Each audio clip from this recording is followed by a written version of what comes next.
The world of Harry Potter has a deep and rich lore.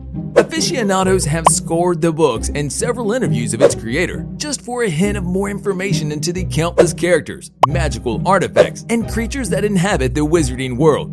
Among its most iconic characters is Albus Dumbledore, who eventually goes on to become the headmaster of Hogwarts. However, not much is revealed about the secrets of his past in the Harry Potter movies, since the main focus of those movies was, well, Harry Potter. Fortunately, this isn't the case with the newest trilogy to grace our viewing screens. The Fantastic Beasts movies have given us a glimpse of Dumbledore's life before Harry Potter, and from the looks of it, the newest movie is even centered around him. Here's everything you'll need to know before watching Fantastic Beasts: Secrets of Dumbledore.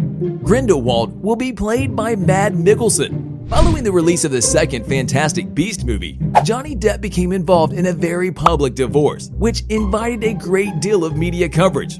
Allegations of domestic violence from both sides placed the parties in a less than favorable light. He was, as a result, asked by the higher-ups in Warner Bros. To resign from his role in the latest installation. Although the fans weren't happy with Warner Bros.' decision, it seems like they found a worthy replacement in Mads Mikkelsen. Mads has played a number of iconic villains in the past as well, none more so than Hannibal Lecter himself. He is an audience favorite, and we'll be excited to see his rendition of Gellert Grindelwald, since Johnny Depp's portrayal was pretty great. Grindelwald is a seer. This is a very cool detail that was overlooked by the movie. To those of you who don't know, a seer is a very gifted magician that is able to see into the future through their inner eye. In a statement, J.K. Rowling revealed that Grindelwald was a seer who could in fact see into the future. While this conveniently explains how Grindelwald was so easily able to bring about his revolution, it also leaves a question on whether our heroes will be able to outsmart him. Newt may end up sacrificing himself. The protagonist Newt, played by Eddie Redmayne, rarely grows angry in the entire duration of the two movies and is motivated by kindness and a sense of what is right. While this detail may not be as important, but in the context of the big picture, it means that Newt will do anything to reach a peaceful conclusion. That may as well mean giving away his life for the greater good. After all, a Hufflepuff doesn't shy away from sacrifice. Jacob has a wand? We were as surprised as you to see Newt give Jacob a wand, apparently on Dumbledore's orders. Everything about Jacob so far seems to suggest that he is not a magic user. However, him having a wand certainly has implications. This may draw your attention to the second movie, in which Jacob recovers his memories despite being put in a memory erasure spell by Newt. Will this be a false promise just to entice the audiences in the trailer, or will we see some magical action from Jacob? We'll just have to wait and see. Are Dumbledore and Grindelwald romantically involved? Dumbledore's relationship with Grindelwald is very tumultuous. Both of them were romantically involved, and at one point even made a blood pact to not act against each other. However, their ideologies for the wizarding world places them at opposite sides of the rift. The end of the previous film suggests that Dumbledore may have finally found a way to undo the pact. If this is a sign of things to come, then we may finally see them fight each other. If the special effects do a good job, this battle will be a sight to see. Why did Dumbledore and Grindelwald stop being friends? At some point in his youth, Dumbledore met Grindelwald and the two became very good friends. At this point in his life, Dumbledore was very driven to subjugate the world of Muggles. Their common goals and interest in the Deathly Hallows meant that they were closer than ever before.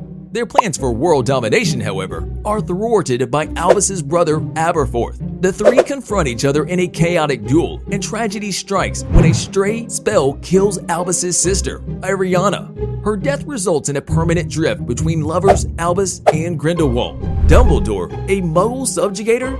Yeah, we know. There's no way that the mighty Albus Dumbledore wanted to subjugate the world of No-Maj. As you will find out, he has a reason for this. When Albus was very young, his sister is attacked by a group of Muggle boys. His father is furious and seeks vengeance. This has drastic consequences as he's locked up in Azkaban. This leaves their mother alone to raise her three children. Tragedy does not seem to stop for the Dumbledore family, as their mother is also killed in a magical accident.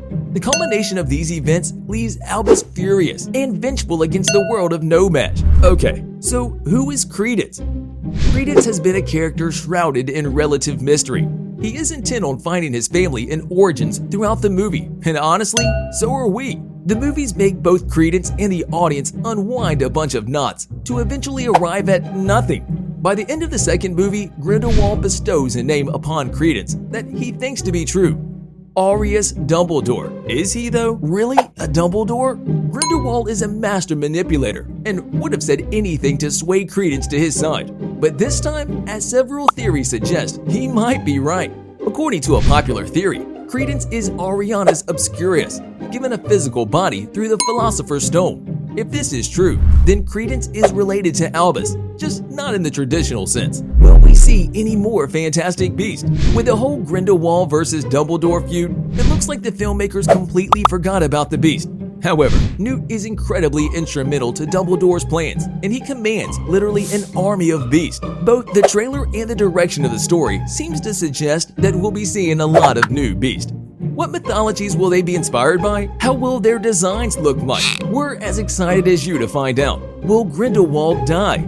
Grindelwald does end up dying, but not from the hands of Dumbledore. He is locked up in his fortress at Nurmengard, where he remains for the rest of his days until Voldemort comes looking for him in search of the Elder Wand. Grindelwald taunts the Dark Lord, telling him that he'll never be able to master the wand. Voldemort, who was a young wizard at the time, ends up killing Grindelwald in a fit of rage. There it is, folks, a rundown of everything you need to know before watching the third Fantastic Beasts movie, The Secrets of Dumbledore. Did we miss anything? Would you like us to do more of these? Let us know in the comments below.